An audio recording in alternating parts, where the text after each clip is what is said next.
On April 29th, 2025, a heartbreaking press conference revealed shocking accusations. Former MADEIN member Gaeun and her mother stood before the world, speaking out about the abuse and mistreatment Gaeun endured during her time under 143 Entertainment. The allegations point directly at the company's CEO, Lee Young-hak. Gaeun's mother, breaking down in tears, described how her daughter was subjected to sexual harassment, verbal abuse, and emotional manipulation.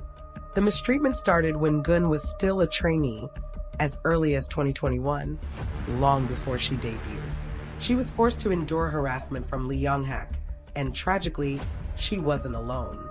According to Gaeun and her mother, the abuse began under the guise of counseling.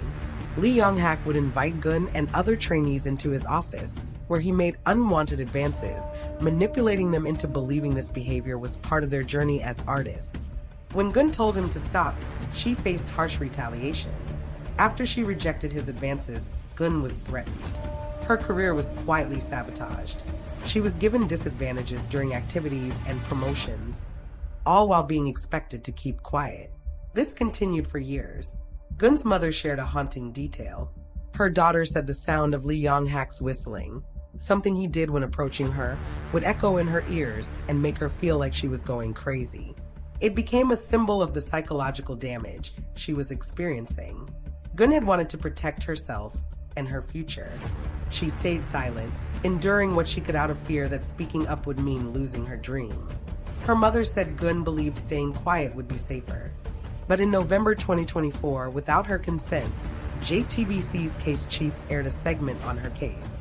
Gaeun hadn't agreed to appear or have her story aired, yet the broadcast included parts of her private testimony.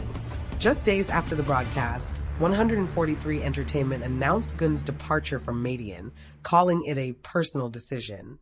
But Gaeun had not agreed to leave. She first learned of her departure from the news, just like everyone else. When she tried to raise her concerns internally, the company ignored her.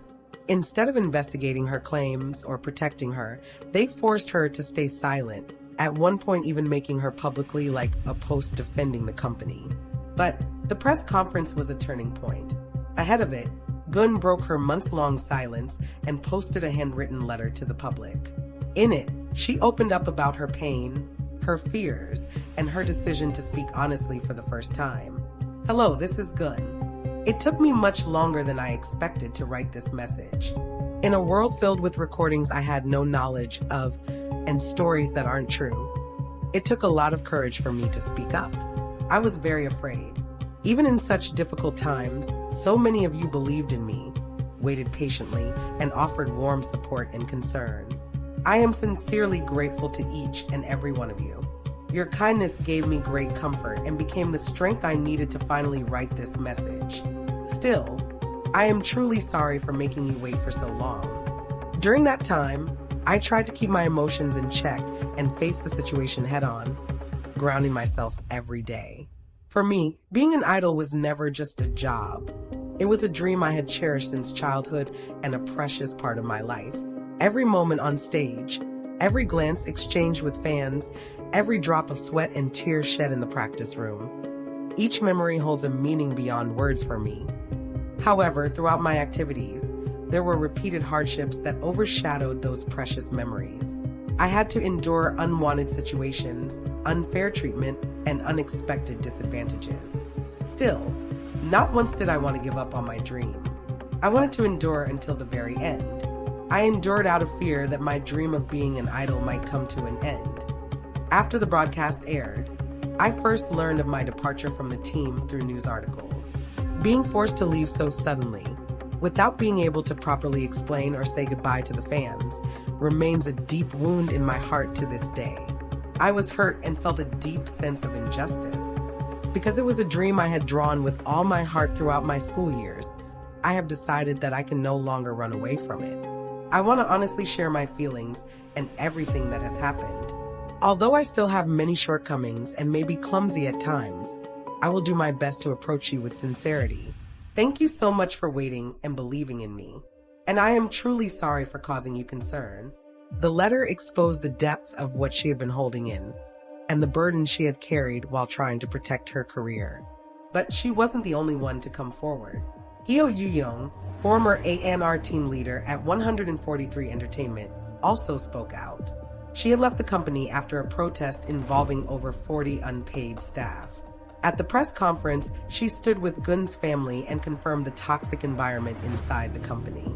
She testified that what happened to Geun wasn't isolated. Other trainees had endured similar treatment. There was a culture of manipulation, coercion, and control. Young also helped submit the case to Korea's Ministry of Employment and labor through the Hanbit Center, a legal support organization helping Geun. The center continues to lead the legal complaint and push for the protection of young performers. Geun's father had even tried to resolve things with Lee Yong-hak privately, hoping to reach an agreement. But nothing changed. Instead, the company issued a copy-paste statement, dismissing the accusations and vaguely referring to misunderstandings. As of now, the investigation into Lee Yong-hak is ongoing. The allegations include sexual harassment, coercive manipulation of minors, and retaliation against whistleblowers. Despite mounting evidence, testimonies, a signed letter of admission, and Geun's own statement, 143 Entertainment has yet to take real accountability. This isn't just about one girl or one group. It's about a broken system, an industry where trainees are treated as disposable, where powerful men go unchecked, and where speaking out often costs everything. Geun's courage has brought this truth into the light. Now it's our turn to stand with her and demand lasting change. For Geun, for every trainee silenced, for the future of this industry.